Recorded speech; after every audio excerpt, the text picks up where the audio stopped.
Aussie stampers, thanks for joining me today. It is art journal day. I love working in my art journal. And this project I've already started. I've done the first part of the page and I'm going to take you through step by step the process to get this effect. I have some white die cut shapes and they're going to be the main feature of the page. I have some sequins, I have some really yummy coloured inks. I have a beautiful indigo, a beautiful pale green and a beautiful emerald, and they're just a gorgeous colour combo. So I'm going to figure out where to put my elements, and I have a little stamp that's going to come in the bottom right hand corner, and I think that's a really pleasing combination of where I want my elements to be. So I want to sort of curve that beautiful ink right through, across like that on a diagonal. So I'm going to start off with the palest colour first, and I'm going to put quite a little bit of water with this because I'm a bit reluctant to go in too heavy right from the get-go. So keeping this nice and pale, it's a pale colour anyway, this is going to be the very background. And I'm going to dry that off, and then the other colours don't need as much drying because I'm actually going to bring in now a more or a less diluted colour. I'm just going to go in with much less water and just have a really loose wash. Wipe it off on a corded paper towel. Now I'm bringing in that gorgeous emerald green, and you can see there's still enough water in my aqua brush to help the ink activate on the page. It's just so yummy working with these colours. I just adore them. And here's a beautiful indigo blue.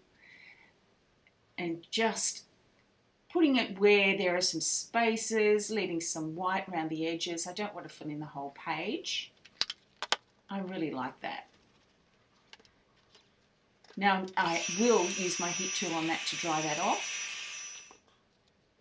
And then when it's dry, I'm playing around to see if there's enough. Yes, there's enough colour, so I think I've really sorted that out well. And I now need to stamp that little saying on the bottom. So I'm going to emboss this with black embossing powder. So I'm using a powder tool to get any hand marks or grease off the page. And then I'm stamping it in Versamark ink.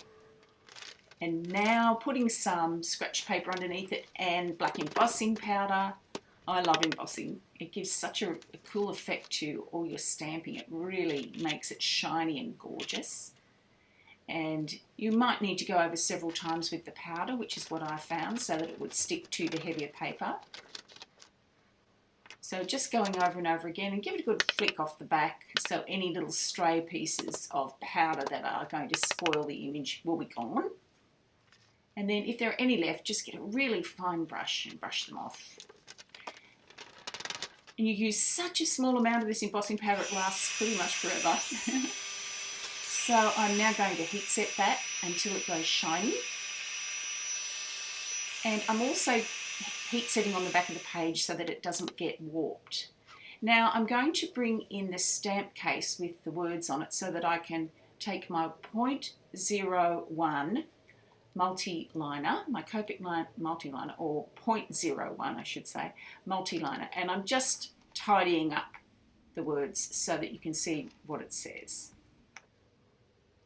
Now I'm adding in some more leaves on the bottom element with the same Copic multi-liner just so that it looks a little bit more festive and matches the top half.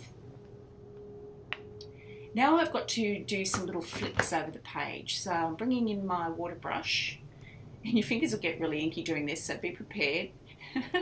But it'll wash off after a while.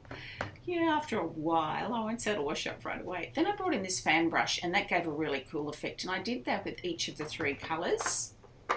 I really like the effect the fan brush gave with that, so that was my favourite method, I think. Now I've got a fine tip glue pen, and all I'm going to do is adhere those two white die cut pieces, the butterfly and the little bumblebee, onto the page.